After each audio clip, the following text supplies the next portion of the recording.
Pastor Marco Davi. Tudo bem, meu pastor? Tudo bem, meu querido? Que dificuldade, né? A gente faz as nossas lives Mas com a vamos, certa luta, né? tá vendo? Chegamos aí ao ponto, né? Eu, de antemão, já quero dar as boas-vindas aos nossos amigos que vão estar conosco aí. Já quero cumprimentar aí o Cícero, né? Cantinho das Delícias, olha só, está aí com a gente, né? Cantinho da Letix, né? O Eduardo, que já está aí com a gente, e os demais amigos que vão entrar para estar conosco. Meu pastor, é um prazer recebê-lo aqui, tá? Para a gente tratar desse tema que eu já fixei aí, o negro e a academia. Vamos falar aí a respeito dessa questão, que é uma questão bastante debatida, discutida, não é verdade? E nós vamos falar a respeito disso aqui, vamos conversar. Eu queria que o senhor, antes de mais nada, se apresentasse aí para o nosso público que vai estar nos assistindo nessa live. Quem é o senhor, de onde o senhor vem? Já disse, o senhor é líder do Movimento Negro Evangélico do Estado do Rio de Janeiro. Outras qualificações, eu deixo o senhor à vontade para se apresentar aí aos nossos amigos que vão estar conosco nessa live. Boa tarde, é uma alegria muito grande, pastor Júlio, estar aqui com o irmão e estar com vocês todos aí pensando para repensar e pensar e refletir sobre esse assunto tão interessante para nós. Eu sou Marco Davi de Oliveira. Na verdade, eu não sou líder do Movimento Negro Evangélico do Rio de Janeiro, não. Eu sou, na verdade, faço parte da coordenação, sou um dos fundadores do Movimento Negro Evangélico Nacional. Nós estamos em 7 estados, e aqui no Rio de Janeiro tem a liderança da Andressa, uma excelente liderança, que tem feito um trabalho fantástico, e nós estamos, então, em Minas Gerais, na Bahia, Paraná, enfim, são 7 estados que estamos já com o Movimento Negro Evangélico. Sou pastor da nossa igreja brasileira, nossa igreja brasileira, Igreja Batista, que estamos plantando aqui no Rio de Janeiro. Bem, aí tenho também a alegria, e aí aproveitar esse espaço, né? A alegria de ser idealizador e facilitador do Discipulado, Justiça e Reconciliação. Show! Começaremos, inclusive, sexta-feira, numa nova turma, onde faz uma leitura afrocentrada da Bíblia, e estamos aí na luta, tentando lutar contra todo tipo de racismo, dentro ou fora da igreja, não importa. Correto. Sim, porque nós lutamos por uma causa que vai além das paredes da igreja, né, pastor? A gente luta por uma causa social, né? A nossa questão é muito ampla e nós temos vivido aí dias tremendos, né? Dias de muito racismo, né? A prática de muito racismo, não só no Brasil, mas nos Estados Unidos e em outros lugares aí do nosso planeta. A gente tem convivido com essa esfera, com esses problemas. A gente tem visto aí autoridades do mundo religioso tomando uma postura e se manifestando quanto a essas questões, né? Nós temos aí padres, né? Além de pastores, temos padres, temos líderes de outros segmentos, né? Líderes de outras denominações, o pessoal do movimento de matriz africana, todo mundo se mexendo, se mobilizando com respeito a isso, publicando suas notas, seu repúdio, manifestando as suas queixas a respeito dessa prática do racismo que é, sobretudo, né, além de ser um crime, né, é um crime que se comete, mas também é um pecado diante de Deus, né? Um pecado tremendo que se comete. E aí é por conta disso que a gente tem que estar aqui, nesse espaço, conversando, dialogando, trazendo, né, conhecimento, informação e, enfim, respondendo aos questionamentos e trazendo uma mensagem aqui que a nossa luta não para. Nós vamos continuar nela, né? Irreversivelmente, vamos avançar. Então, nessa tarde, nós vamos estar falando sobre um assunto muito importante que a gente sabe que, ao longo dos anos, muita prática de racismo aconteceu aí na área da educação, no sistema educacional brasileiro, principalmente, né?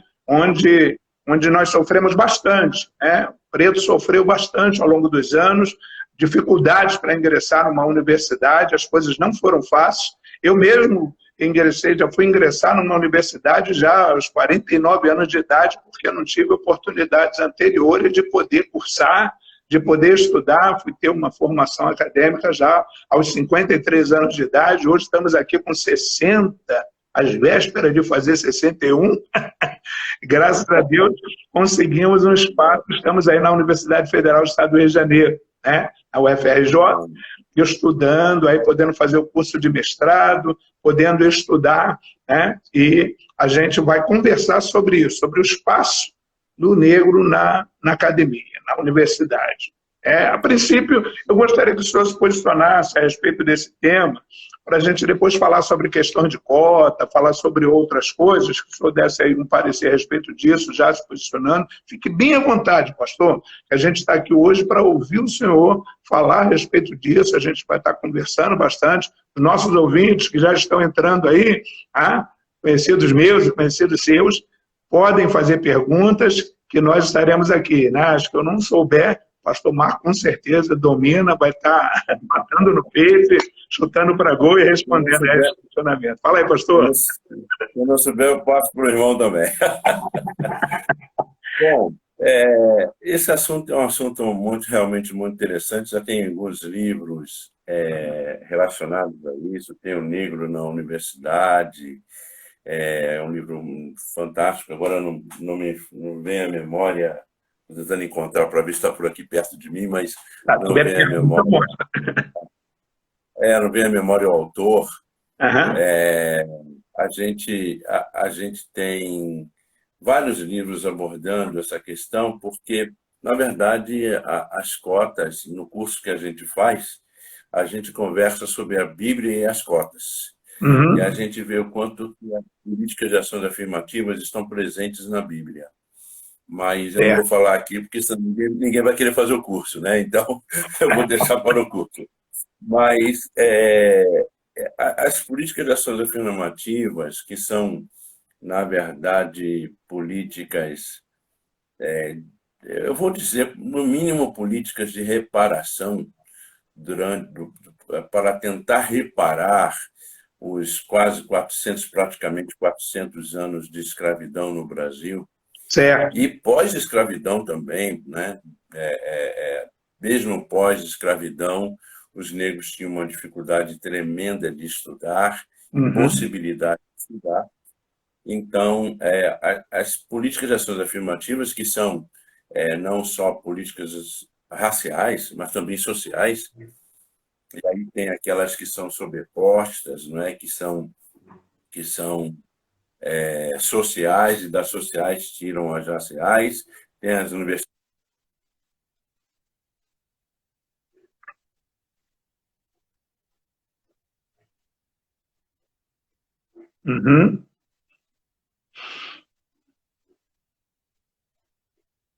Diminuir, para diminuir.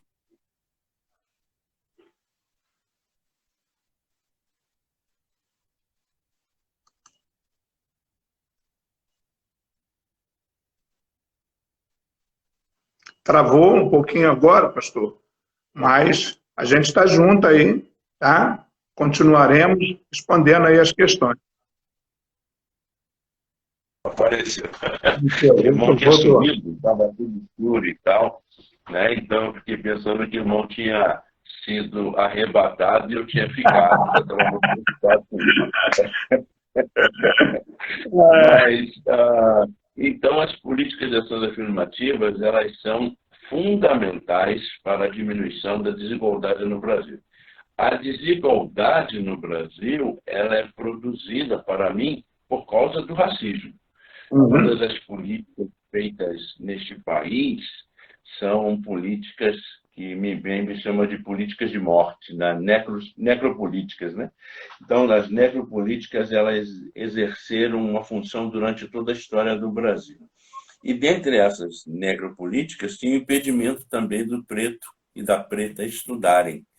Então, as políticas de ações afirmativas, elas são o mínimo do mínimo que o governo brasileiro pode fazer pela população negra. Devia fazer muito mais,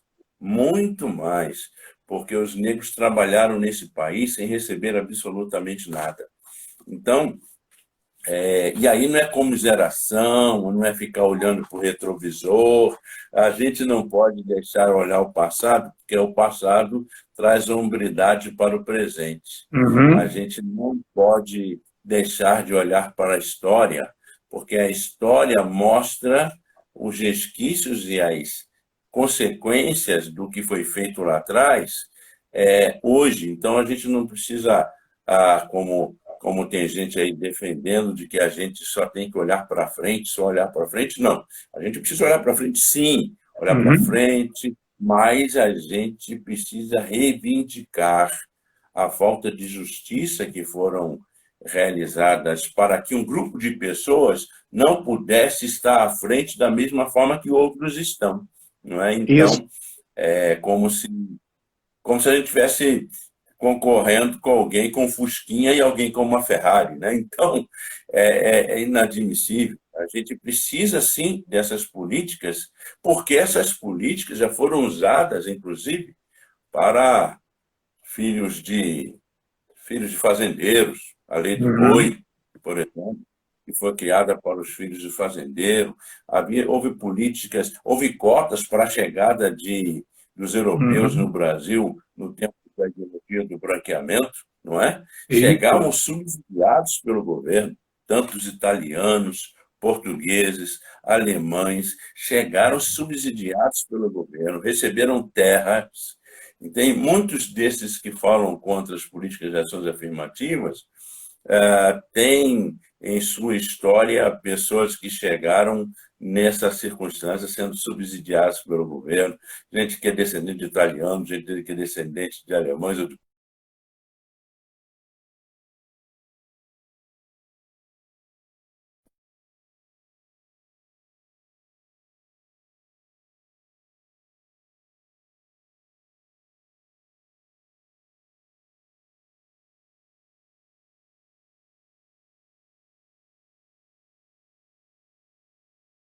Regalia, não é? Chegaram com regalia. Acho que houve um problema aí no áudio, mas já voltamos. Então, essa reparação histórica, ela é fundamental, necessária e justa. Então, é muito bom a gente ver isso acontecendo, e por isso que o negro na universidade é muito legal, porque os negros estão começando nos últimos tempos a pensar as temáticas nossas, as nossas próprias temáticas. Durante muito tempo, nas universidades, os brancos escreveram sobre os pretos. Durante todo... Nós sempre servimos de referencial, né? Base de estudo, de pesquisa, nós sempre fomos pesquisados, né? De todas as formas.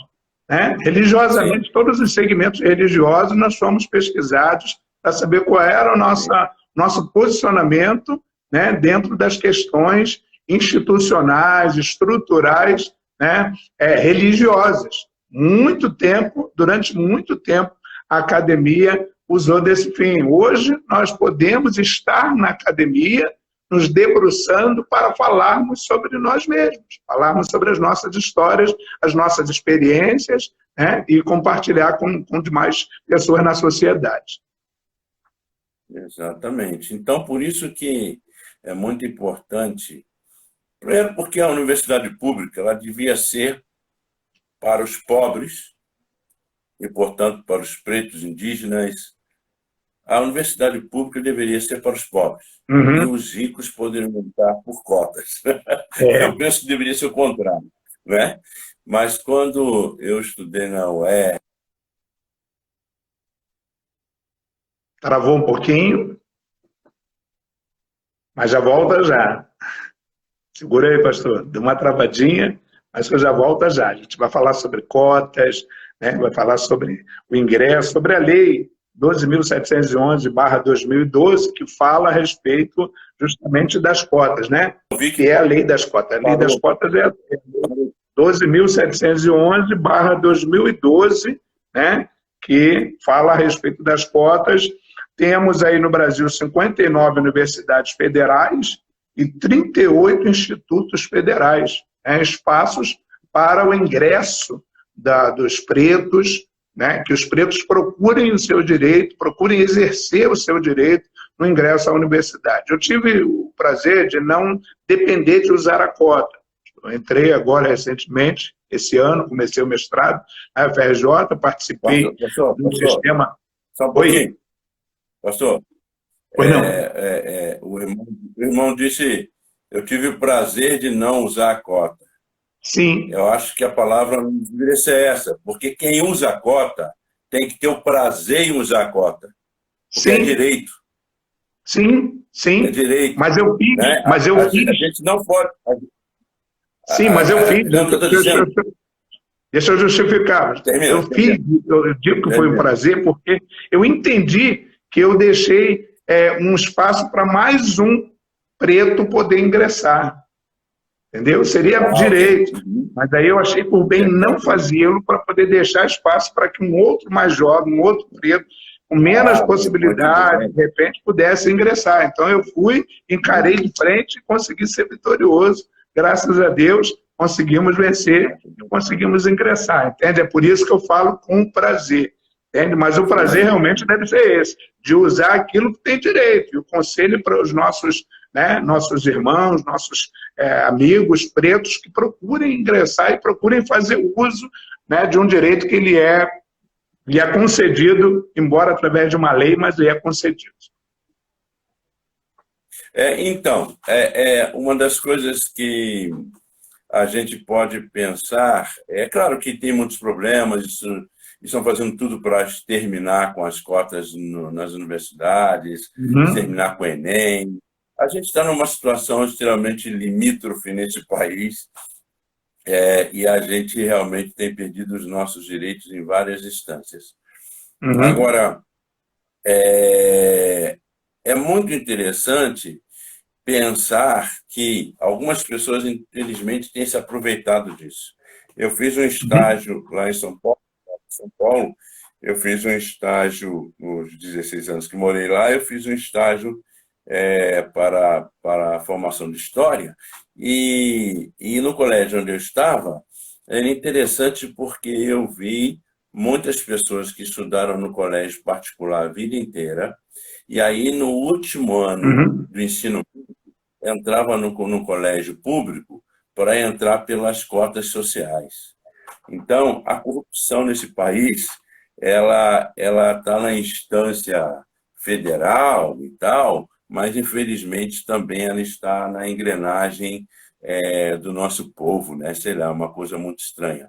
Agora, independente de uma travessura ou outra, as cotas são extremamente necessárias. Muito necessárias, com certeza. Está tendo um questionamento aqui do Cícero, para o senhor, se o senhor puder até comentar agora, que ele está falando o seguinte: pastor Davi, depois, se você puder falar sobre o que acha de alunos estudar em colégio particular e fazer o Enem e ingressar em uma faculdade pública. Então, essa é uma questão muito, muito complicada, muito séria, né? O Enem, ele não é só para gente que está só na escola pública, né? O Enem é aberto, pelo menos era, né? O Enem é aberto para todas as pessoas entrarem. Então, o problema talvez, se se vê isso como uma coisa ruim, o problema está no mecanismo, na própria estrutura, né, que possibilita isso. Agora, o Enem é para todos, ele tem a ideia mais universalista, não é isso? Certo. Então, eu não vejo, pelo que está dado, eu não vejo nenhuma dificuldade disso, né? E a escola pública entra gente que poderia pagar uma escola particular e caríssima. Tem gente, a maioria está lá estudando na universidade pública. Que, na verdade, são as melhores. são as melhores.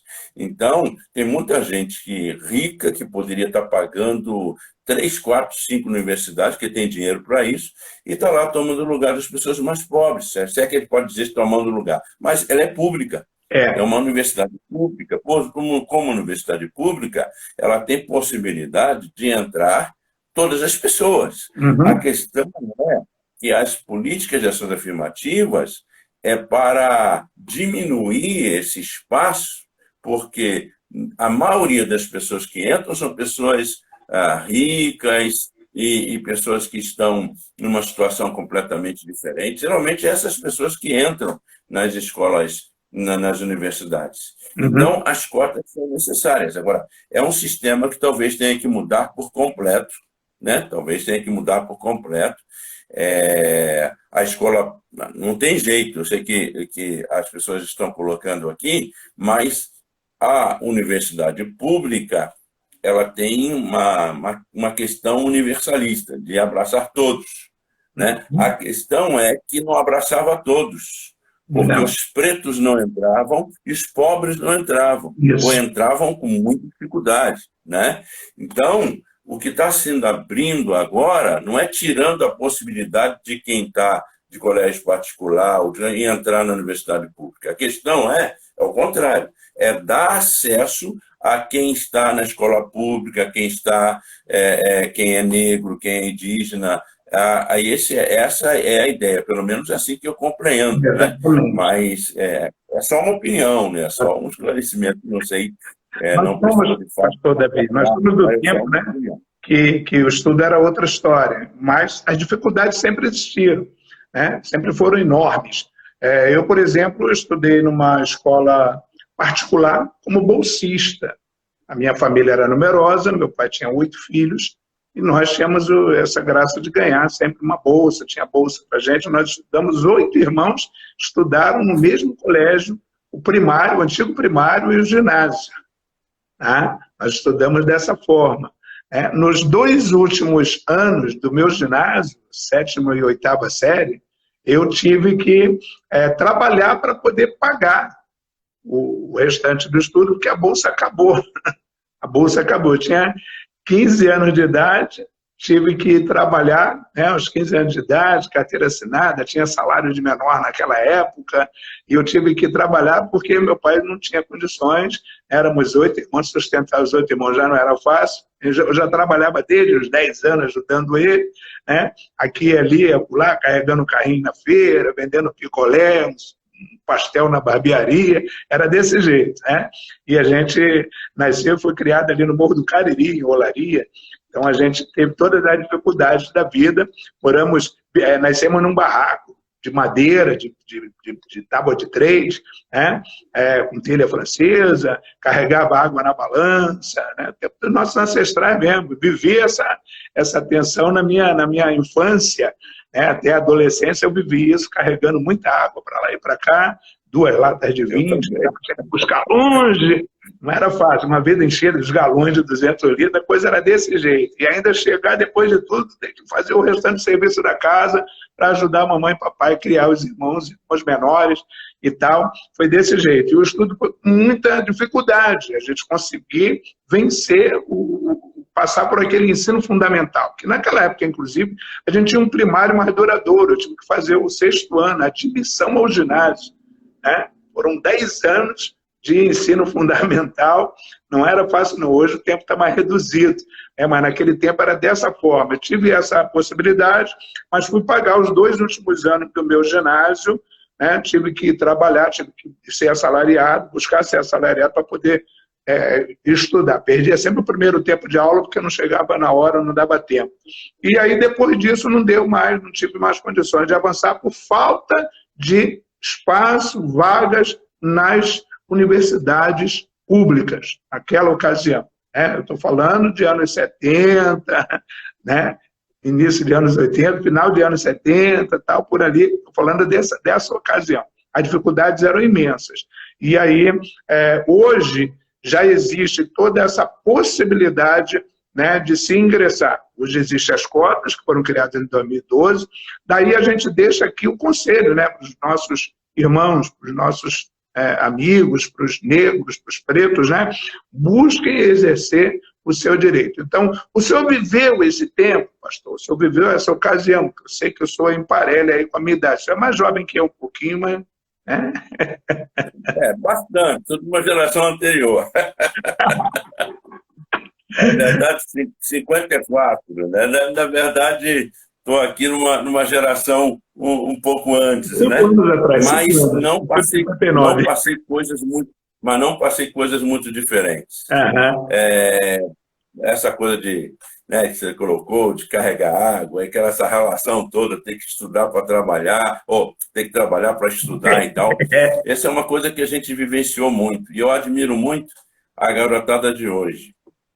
A juventude de hoje, e até a juventude negra, aí não vou generalizar. Infelizmente, os nossos jovens negros estão sendo objeto de todo tipo de violência, uma política de morte estabelecida nessa nação, e o jovem preto ele é o alvo. Isso é um fato incontestável, né? Infelizmente. Por isso não é tão fácil para os jovens ser jovem preto nesse país, sobretudo homem, é um ato político constante. Ser negro nesse país é um ato político, sobretudo para os juventude. Então, mas hoje a gente tem muito mais possibilidades de, inclusive, alcançar conhecimento de forma autodidata, através da internet. Um celular, você consegue descobrir tantas coisas, não é mesmo? Existe não só as cotas, mas o próprio Enem, e outras maneiras, né, de entrar na universidade. Agora, sempre vai ser muito difícil para a população negra. Sempre vai ser com muita luta, com muita garra, com muita determinação. E nós podemos aproveitar esse momento agora, até porque a gente não sabe até quando nós vamos continuar com essas políticas, né? Parece-me que cada vez mais eu percebo que uma hora vão querer tirar mais esse direito, que é direito do povo preto. Então, esse é o momento, como o irmão está aconselhando os jovens aí, é o momento de buscar. Quanto à questão da escola particular, às vezes, muitos, por exemplo, meus filhos que tiveram oportunidade, meu filho em particular, que fez uma prova, uma provinha lá na segunda série, conseguiu entrar numa escola particular por bolsa, não é? Aí você fala, mas não pode entrar porque estudou na escola particular, mas isso aí também é fechar o campo, porque muitas vezes muitos negros entram nessa escola particular através das bolsas, não é? De algum tipo de bolsa. Então, a gente não pode fazer com que a gente limite mais ainda para o povo negro. A gente tem que abrir mesmo as oportunidades para o povo negro. Eu estava em África do Sul e as pessoas lá, pastor, me disseram, mas só 20%? Só 20%? 20% é muito pouco, já que vocês são a maioria no Brasil. E, de fato, 20% é pouco.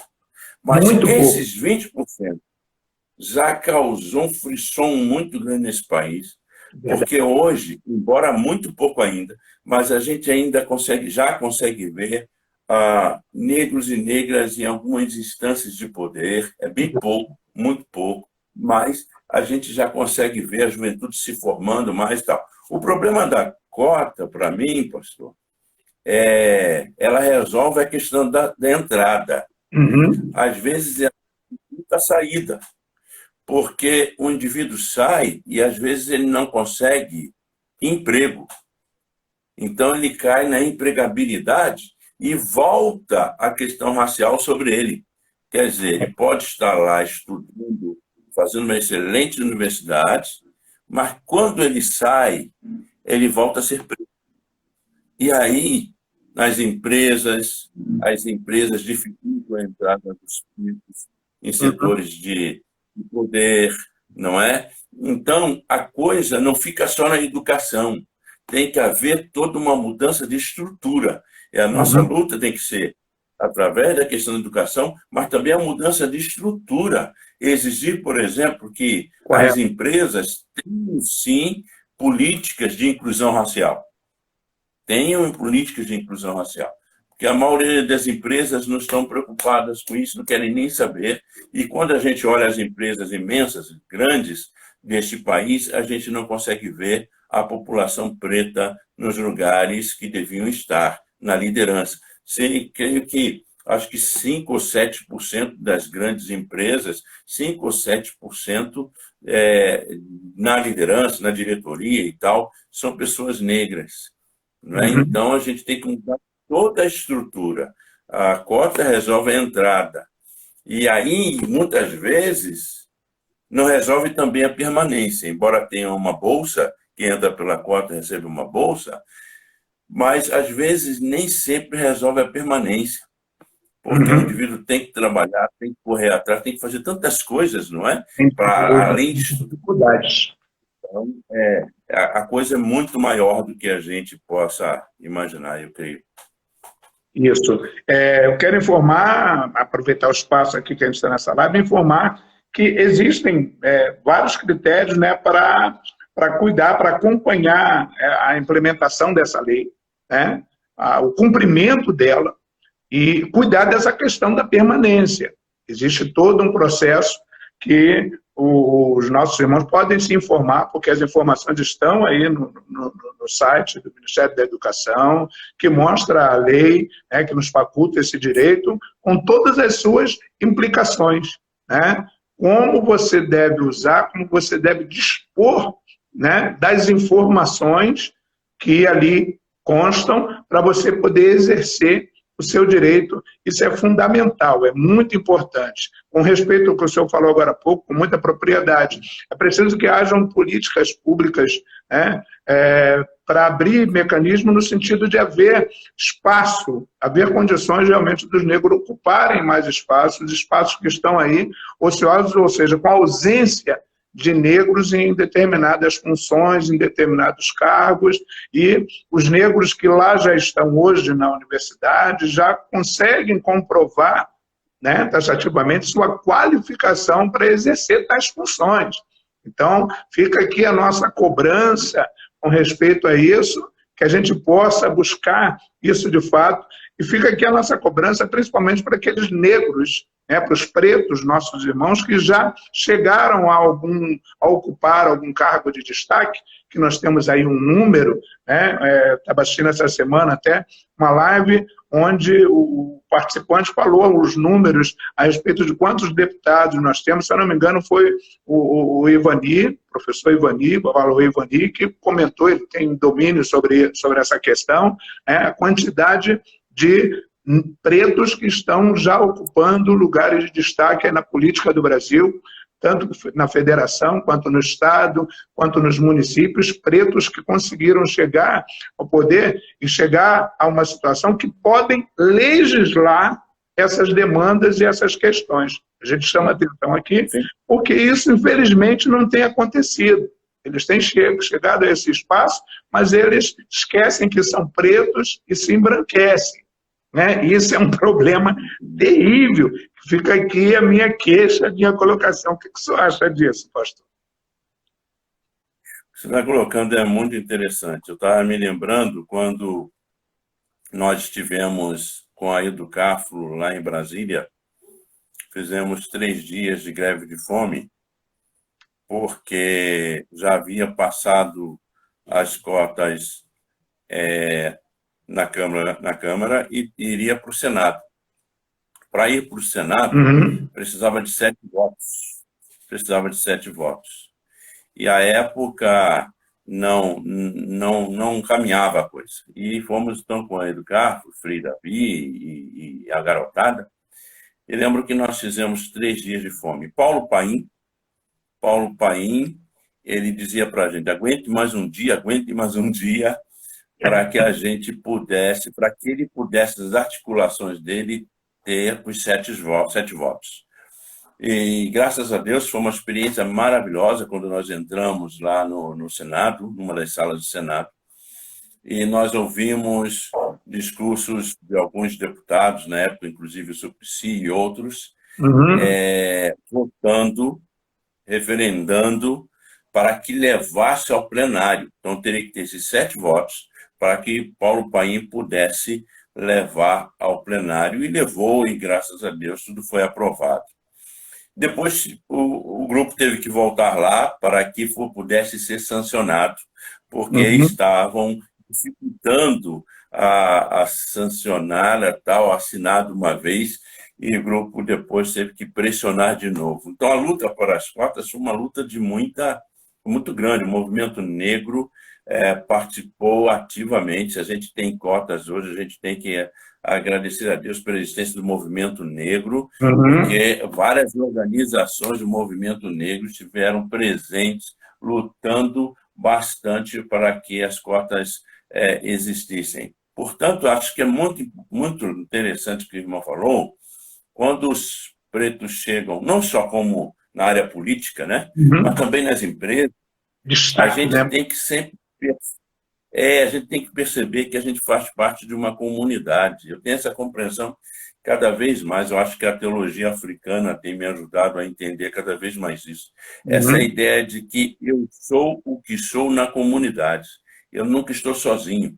Então, a luta de um negro, o sucesso de um negro lá na Bahia, é também o meu sucesso, de alguma forma. Eu estou feliz quando eu vejo o negro tendo felicidade. Como também fico extremamente triste quando um negro ele é executado e como se ele não fizesse parte, porque não faz parte direta da minha família, eu não tenho nada a ver. Não, eu tenho a ver sim, porque faz parte da história, que é a minha história também, não é? Então, por isso que quando o negro chega no poder, uma coisa que eu tenho observado, o Frantz Fanon, ele diz que, lá no livro Os Condenados da Terra, ele diz que quando o negro chega no poder, ele tem a tendência a oprimir os seus próprios pares. A gente precisa exterminar essa prática, se essa prática é uma realidade em nós, se a gente tem que exterminar isso, porque muitos chegam no poder e esquecem completamente dos negros e colocam, claro, vai botar negros com capacidade, gente técnica, gente que sabe fazer, não é simplesmente por ser negro. E eu não estou dizendo que tem que colocar todo mundo negro e não vai colocar gente branca. Não, não é isso que eu estou dizendo. O que eu estou falando é que, se a gente chega num lugar de poder, a gente pode sim ajudar os negros e negras a também chegar numa instância de poder, a ter ascensão. E a gente tem que exterminar essa síndrome de gueto que temos em nós. A gente tem um negócio, parece uma síndrome de gueto. A gente um querendo comer o outro, destruir o outro, e quando chega no poder, um querendo destruir o outro. É uma guerra constante. E isso é comum, e nós que está todo mundo na luta, né? Faz parte da luta. Isso não quer dizer que não aconteça também com pessoas brancas, também não estou dizendo isso, mas se acontece entre nós temos que exterminar isso, né? O irmão está me dando a oportunidade de estar aqui na sua live, é uma coisa maravilhosa estar conversando aqui com o irmão, é uma oportunidade de compartilhar os conhecimentos aqui, de estar junto aqui nesse lugar. Graças a Deus, pessoas que participam de algumas atividades que a gente está inserido também são ajudados para estarem conosco. Então, a gente é uma rede, tem que ser uma rede de ajuda mútua para que todo mundo possa crescer. Então, talvez a gente precise aprender mais com os negros americanos. Os negros americanos têm uma compreensão muito maior dessa ideia de rede, de comunidade, né? Talvez a gente tenha que pensar muito nisso, porque, como eu já disse, a gente fica brigando por causa de credo, por causa da fé de um de outro, por causa de partidos políticos, ou por causa de... Claro, todo mundo tem a sua linha política, né? Não tem problema quanto a isso, mas o problema é que quando chega alguém e toma no partido, toma um lugar no partido, fala contra os pretos. Isso é terrível, né? Faz o papel de capitães do mato, faz o papel de pais Tomás, né? Que vão fazer sempre a vontade dos brancos para oprimir os pretos. Aí os brancos racistas falam assim, porque nem todos os brancos são racistas, claro, os brancos racistas dizem assim: Olavo, eles que são racistas, nós não somos, né? Eles que são. Então, infelizmente, em São Paulo a gente tem visto isso, vereadores, tem deputados, infelizmente, tem pastores, infelizmente, não é? Infelizmente tem gente... Na verdade, isso é uma realidade, e que geralmente eles querem ocupar o lugar do opressor. Né? Quando eles chegam lá, eles, ao invés de tomarem uma postura e terem uma postura diferente, eles querem assumir o lugar do opressor e passa a oprimir o igual. Né? Passa a oprimir o seu companheiro de luta, né? O seu companheiro de batalha. E isso é uma realidade com a qual a gente tem convivido durante bastante tempo. Né? Eu quero deixar aqui uma deixa para todos que estão ingressando, todos os pretos que estão ingressando na universidade, que quando lá estiverem, também não devem se embranquecer. Existem muitas linhas de trabalho, né, que vai para a questão do preto, para a questão do respeito, para a questão do racismo, para a questão da intolerância. Eu mesmo agora estou fazendo parte de uma linha de pesquisa que está tratando dessa questão, está tratando da questão racial e dos cristianismos, né, de como acontece o preconceito e o racismo no nosso meio cristão, no nosso meio evangélico, principalmente. Nós estamos participando dessa linha, da qual faz parte o meu irmãozinho Rogério, para quem eu mando um abraço, e o nosso prezado amigo pastor Kleber Lucas, tá? Que também faz parte lá dessa linha. Estamos juntos lá nessa empreitada, trabalhando junto essa questão. Então, os pretos que ingressarem, procurem fazer ter esse tipo de comportamento enquanto lá na academia estiverem. Procurem escritores e autores negros, que tem bastante, para citá-los nos seus trabalhos, né? Porque você projeta, né, aquele preto que escreveu, né, livros como livros que o pastor Marco Davi já escreveu, né? Eu tenho tido o prazer de ler alguns de seus livros, tá? E estarei citando aí nos trabalhos que a gente está fazendo. Estamos fazendo uma dissertação agora, tratando de intolerância, e tem alguma coisa que o senhor tratou dentro do seu livro que vai caber, vai se encaixar em algum ponto. Então, que os pretos que ingressarem na academia façam o mesmo, ajam dessa forma, porque é muito importante para a nossa luta, para a nossa causa. O que o senhor acha disso? O interessante tem um professor, acho que Wanderson, ele é da Universidade de Brasília, e ele encontrei com ele no Recife, e ele disse para mim que tinha deixado todos os referenciais europeus e americanos e tal, e ele só estava usando, na UNB, só estava usando autores negros e africanos. E eu achei muito interessante, porque a quantidade de filósofos, de pensadores negros, africanos, ela é imensa, que foram invisibilizados, não é? Eu não estou dizendo com isso que a gente não vá, de repente, pegar lá um Max Weber e pegar lá um... brancos, exatamente, bons. A gente vai pegar um Hegel, pode até pegar. Agora, a gente usa, então, já o que eles fizeram, o que eles receberam também foi da graça de Deus. Mas a gente tem que entender que esses pensadores, eles eram racistas. Eles produziram racismos. É fácil encontrar textos dele, como Kant, como Hegel, como o próprio Weber, como outros, textos que eles falavam dos negros de uma forma extremamente pejorativa. Kant, por exemplo, disse que os negros deviam aprender as coisas apauladas, não é? Então, então eles eram racistas. Agora, as questões que eles trouxeram, dependendo da pesquisa que você vai fazer, e a nossa academia, infelizmente, ela está muito ainda ela está muito presa nessa proposta de colonização ainda, e ela há uma necessidade muito grande, né, dos professores, doutores ouvirem e verem como referencial teórico os franceses ou os alemães. Parece que há uma necessidade, né, que a gente tem em toda a América Latina, mas sobretudo no Brasil, de que o pensamento só é eurocentrado ou ele está nos Estados Unidos e tal. Mas muitos desses pensamentos da Europa foram retirados da África. Entendeu? Muitos desses pensamentos foram retirados da África. Então, o que a gente pode fazer, que o irmão colocou, é exatamente isso. O Cícero pediu se eu pudesse citar alguns autores negros, tá? Eu já dou um aqui de cara, Ivani dos Santos. Pois é. Então, já teve Ivani dos Santos, a gente tem um livro muito bom. A gente tem um livro muito bom sobre teologia negra, do Reunício Pacheco, que é um livro muito bom.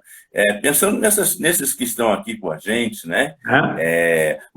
Tem, por exemplo, um sociólogo no Brasil, que para mim é o pai da sociologia no Brasil, que é o Guerreiro Ramos, e que quase ninguém utiliza dos escritos do Guerreiro Ramos, não é? Que foi um sujeito fantástico, que começou a falar sobre supremacia branca, brancura e tal, quando ninguém falava. Ele está ali pertinho ali do Bois, quando falava lá nos Estados Unidos, cara que iniciou o panafricanismo. Equipara, né?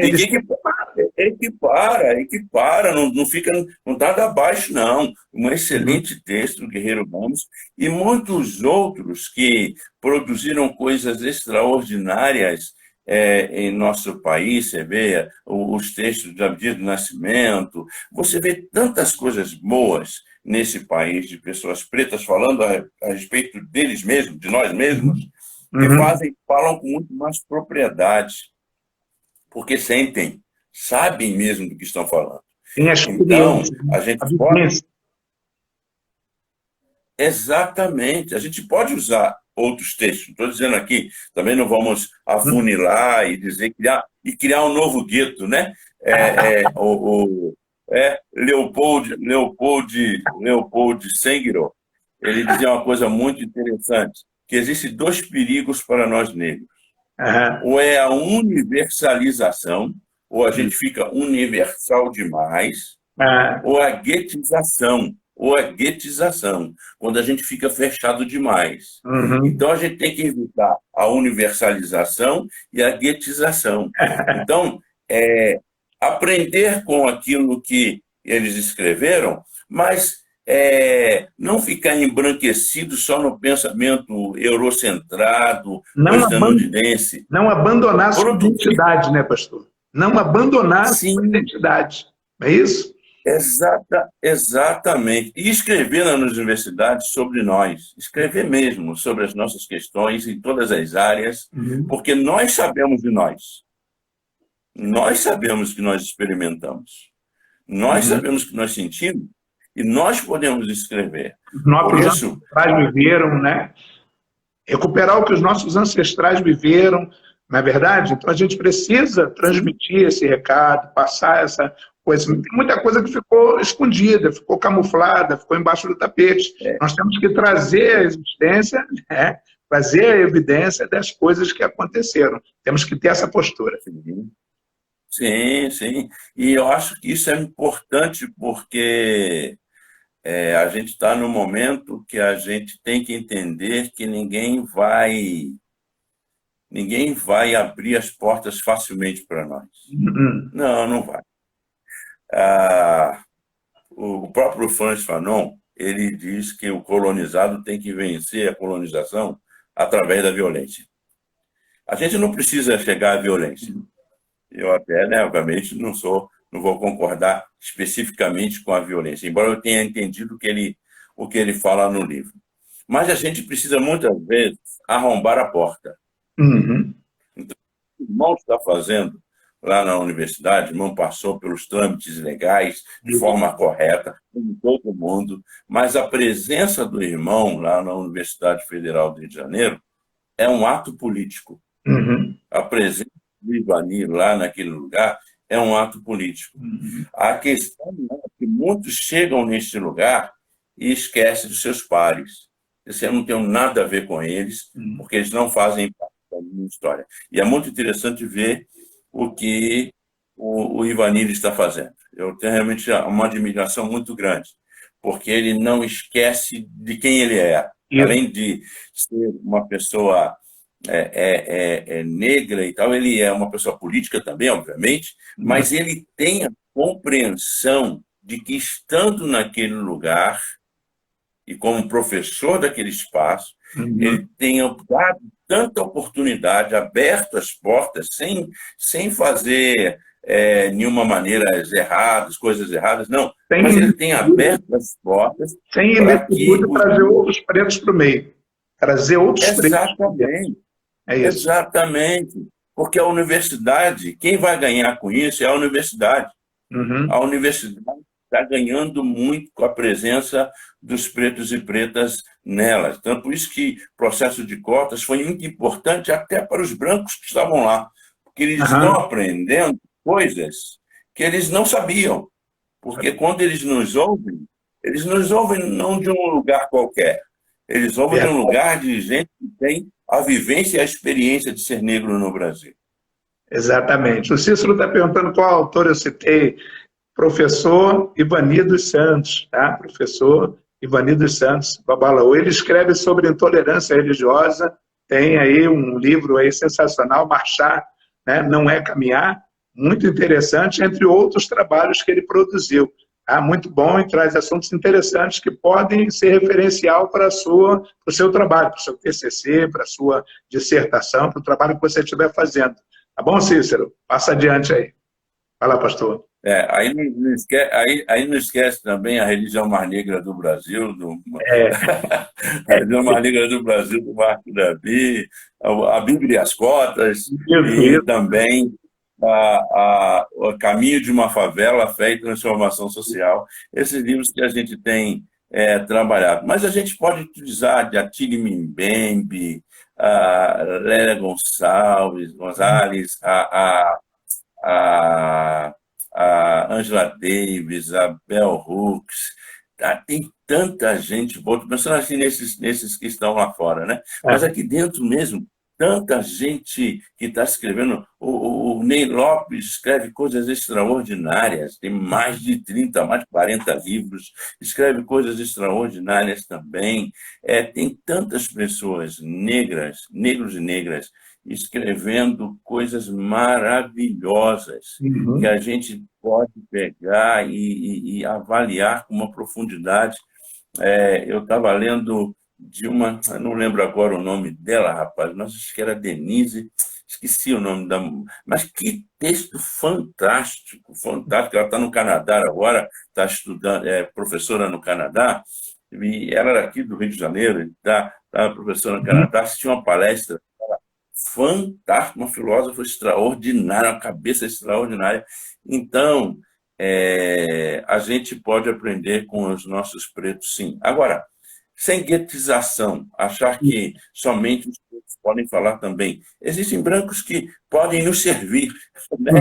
Então, vamos aproveitar o que foi escrito, mas decodificar na nossa negritude, né? Então, a gente pega Weber, pega Hegel, pega Kant e tal, e que, eu posso aplicar isso na realidade da negritude. Isso. Como eu posso aplicar isso que foi escrito e posso realmente pensar a minha negritude a partir desses pressupostos. Como a Attili Mbembe escreveu o livro A Crítica da Razão Negra. Olha só, tem a Crítica da Razão Pura, do Kant, ele pegou e escreveu A Crítica da Razão Negra, fazendo uma coisa muito interessante, dizendo que o pensamento negro, a questão do negro é fundamental, não é a razão, é a questão do negro no Ocidente que tem feito com que o Ocidente seja o que é, não é? Então, vale a pena a gente pensar sobre tudo isso, isso é muito bom.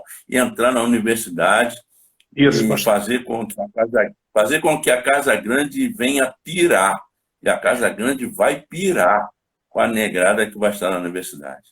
Isso. Se não tirarem isso de nós. A gente tem que estar, sabe? A gente tem que estar muito atento, porque com essa proposta aí meio que fascista, neofascista que a gente está vendo no país, a gente tem que estar muito atento. E se tentarem tirar, a gente tem que reagir. Tem que reagir. Reagir. Exatamente. quê? Porque a gente já teve muitos direitos, negros e pobres, enfim, muitos direitos retirados de nós, né? Verdade. Pastor Marco Davi, o tempo, infelizmente, né, corre, a gente já está chegando ao final da nossa live aí, foi muito interessante tudo que nós trouxemos aqui. O objetivo dessa live é justamente esse, convocar todos os pretos para lutarem pelos seus direitos e ingressarem na academia, tá? E não deixar que os seus direitos sejam retirados. Vamos trabalhar juntos, vamos nos manter aliados, vamos nos manter unidos, né, nesse sentido, sem guetetizar, né, ou outra coisa, mas nós vamos estar juntos rumo à academia. Tá? Aquele lugar lá, negro, negra que está nos ouvindo, que vai assistir essa live, é para você, é para nós. Nós temos que estar lá. Suas considerações finais, pastor Marco Davi, estamos terminando. Eu quero agradecer muito ao irmão, bom estar aqui, que legal ter esse tempo de conversa. E quero parabenizar os cursinhos pré-vestibulares de negros e carentes espalhados por este país, pelo Rio de Janeiro. A Uniafro, que faz um trabalho super interessante. A Educafro também, que tem feito um trabalho já há anos, um trabalho muito interessante. Muitos cursinhos que estão, inclusive, em igrejas evangélicas. Tem muitos cursinhos para negros e carentes nas igrejas evangélicas e também católicas.